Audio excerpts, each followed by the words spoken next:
Now, earlier today, I was doing something I don't usually do. It's something pretty dangerous, in fact.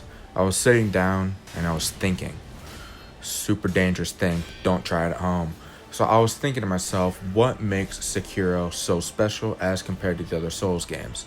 You might hear it all the time when people are using examples for what stands out as compared to Dark Souls and Demon Souls and the like, and Sekiro will be one of the first things to pop up. Why is that? Well, the clear answer is the combat system. The combat system is far different than anything in Dark Souls, Demon Souls, Elden Ring, Bloodborne. It's completely different. Unlike in those games, you can't level up, you can't become super overpowered with 99 in each stat or anything like that. You gotta just grind and become good at the game. Literally, the answer to getting good at Sekiro is repetitiveness. Like, you just gotta keep going until it works. Like bashing your head against a wall. It's pretty much what this fight feels like, if I'm gonna be honest.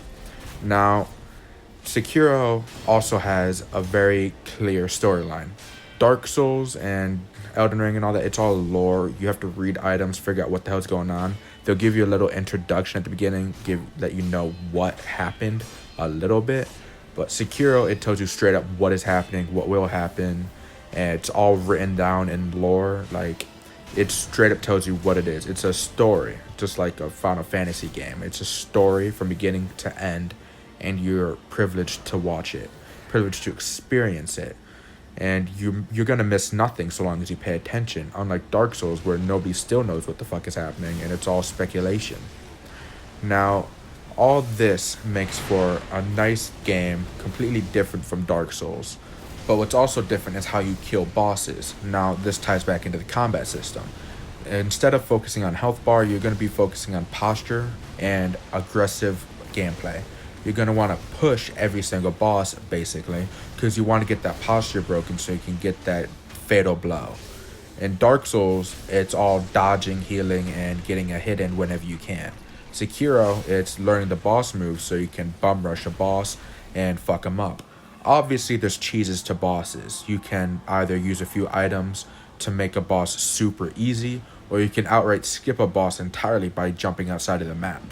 There is 1,000 ways to cheese nearly every boss in Sekiro, but none of that changes the essence of the game. The fact is that in the end, you're still just a guy with a sword and a plan. And all you gotta do is try your hardest to win. Like, Sekiro is special because it doesn't give you all these ways to become overpowered. It's a very narrative-focused game. You play as Wolf, there's no character customization at all, and you're just a guy with a sword that goes around and fucks shit up. It's very entertaining to play. It's a very beautiful game as well, and it's so special as compared to other FromSoft games because of that. FromSoft, up until this point, was doing all the, Dark Souls and shit. All this lore filled in yourself and get super overpowered with all these RPG elements. Sekiro doesn't have any RPG elements. Well, not as many as Dark Souls, that's for sure. And one last thing I want to mention is that it's far more linear than any of the Souls-like games that FromSoft has produced. It's pretty much just a straight line. It tells you where to go, basically. You can explore, but it's super linear. You're not going to get lost, You'll find some optional bosses if you head down another path, and you'll end up back on the main path eventually. You're not going to get lost playing this game. And basically, the things that makes this so special is the combat system.